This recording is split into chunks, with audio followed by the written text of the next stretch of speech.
వి gold trusted gold buyers తాకట్టులో ఉన్న బంగారాన్ని విడిపించి ఈ రోజు ఉన్న మార్కెట్ ధరకే కొనబడును. మరిన్ని వివరాలకు సంప్రదించండి 77107720. యూరియా మీద ఆర్డీఓ గారికి వినతి పత్రం ఇవ్వమని చెప్పడం జరిగింది. మరి దాన్ని మొత్తం ఈ రోజున కార్యకర్తతోటి వెళ్ళడానికి రావడం జరిగింది. దాన్ని డిపార్ట్మెంట్ వారు, పోలీసు వారు ఇంటికి వచ్చి అరెస్ట్ చేయడం జరిగింది. ప్రజాస్వామ్యంలో పేదల రైతులకి యూరియా కూడా సక్రమంగా అందించలేని ప్రభుత్వం గురించి కనీసం వినతిపత్రం ఆర్డీఓ గారికి ఇచ్చే పరిస్థితి లేకుండా అరెస్ట్ చేయటం అనేది చాలా దుర్మార్గం.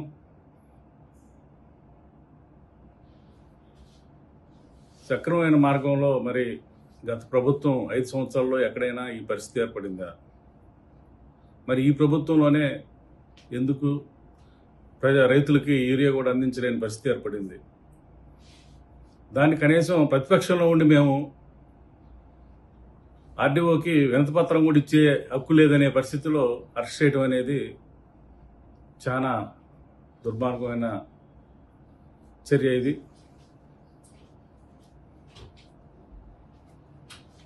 మొన్న మినిస్టర్ గారు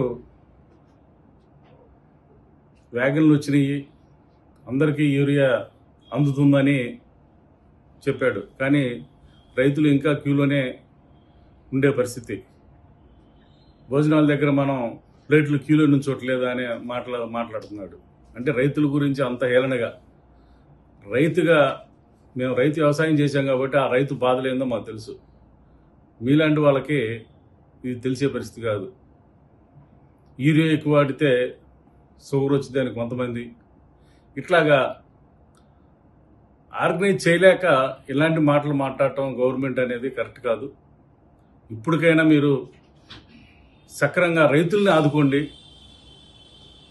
రైతులేందే మరి రాజ్యం లేదని కొంతమంది చెప్తూ ఉంటారు. కానీ రైతుని ఎన్నుముక్క విడిచేశారు. రైతుకు గిట్టుబాటు ధర లేదు. కనీసం ఈ యూరియానైనా కనీసం అందిస్తాలని కోరుకుంటున్నాను. మరి నియోజకవర్గ ప్రజలకు కూడా నేను తెలియజేయటం, ఇప్పుడు రావటం, దీనికి వినతి పత్రం ఇవ్వడానికి వస్తే మరి ఇక్కడ అరెస్ట్ చేయడం జరిగింది. మీరందరూ కూడా సమన్వయం పాటించి ఎవరి గ్రామాల్లో వాళ్ళు మరి ఆర్డీఓకో ఎంఆర్ఓకో ఇవ్వడానికి ప్రయత్నం చేయండి. అక్కడ ఎక్కడికక్కడ ఎంఆర్ఓకైనా కనీసం మీరు నా నాయకులు ఇవ్వవలసిందిగా నేను కోరుతున్నాను. తెలుగులో ఫాస్టెస్ట్ న్యూస్ ఇప్పుడు కొత్త అవతారంలో 5 సెకండ్లోనే పూర్తి వార్తా సమాచారం మీ చేతిలో. సోషల్ మీడియా ట్రెండ్స్ మీ కళ్ళ ముందుకే live TV and voice search options తో ఇప్పుడే డౌన్లోడ్ చేయండి. యాప్ లింక్ డిస్క్రిప్షన్లో ఉంది.